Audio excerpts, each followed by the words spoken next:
To prove just how woke our military is becoming, check out this new ad for the U.S. Army shared by American Military News on Twitter.com. But be warned, because this ad is sure to terrify the most hardened terrorist group. Watch.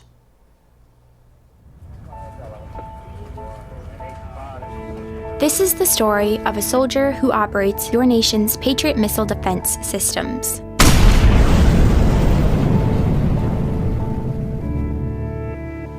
It begins in California, with a little girl raised by two moms.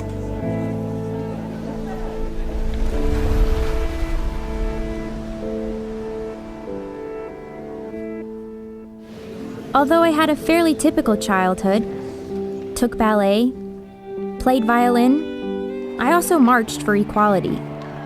I like to think I've been defending freedom from an early age. When I was 6 years old, one of my moms had an accident that left her paralyzed. Doctors said she might never walk again. But she tapped into my family's pride to get back on her feet, eventually standing at the altar to marry my other mom.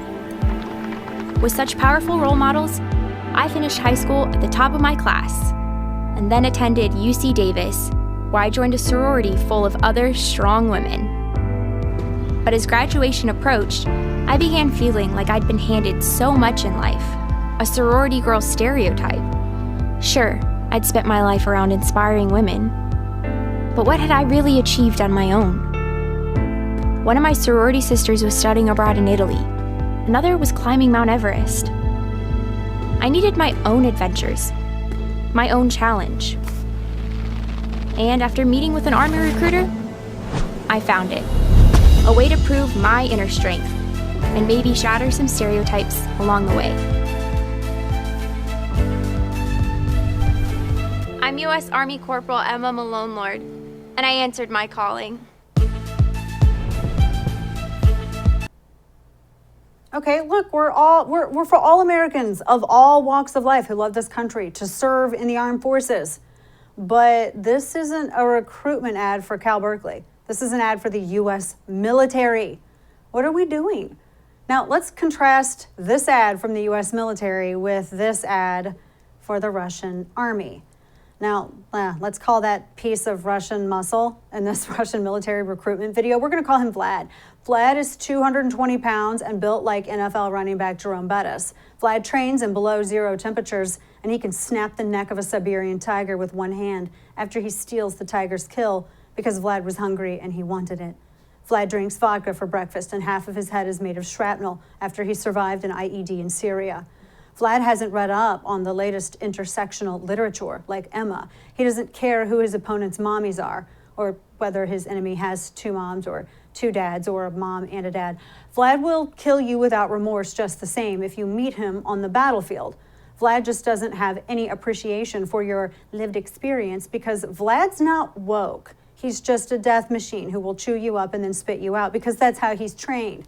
See, Vlad is a part of a serious military, not one that's busy playing identity politics, one led by Vladimir Putin, a former KGB agent who makes up stories about defending reporters in the Siberian forest from pumas. I'm not even kidding you.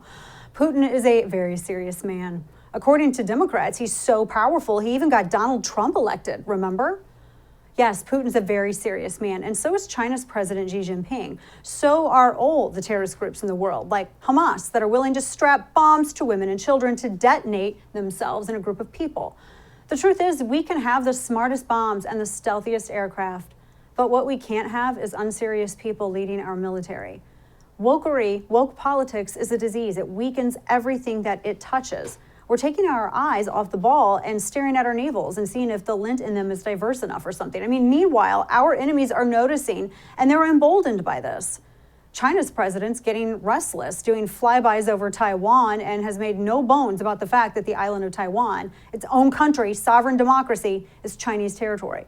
North Korean dictator, short stack down there, Kim Jong-un, he continues to test intercontinental missiles and is hostile towards South Korea. And yes, Putin is moving his army down to Ukraine. It's a military that includes nuclear subs and hypersonic missiles. And yes, 1,000 Vlads are coming with the Russian army. And they don't care about your lived experience. They don't care who you marry, but they will enjoy killing you regardless. So we better wake up and get serious. Because it's one thing when colleges and corporations do this stuff, but surely anybody with a functioning brain cell left knows that this woke stuff and breaking apart the team and focusing only on individual things and not building a machine that accomplishes things and goes out and limits the loss of life and expensive resources, focusing on what the US military is supposed to do, that's the goal. We have to be focused on recruiting folks with merit, power, strength of character, and love of country. Anybody with those qualities, sign up. But if we become woke force instead of a serious military force, America will end up with a woke military instead of a lethal one.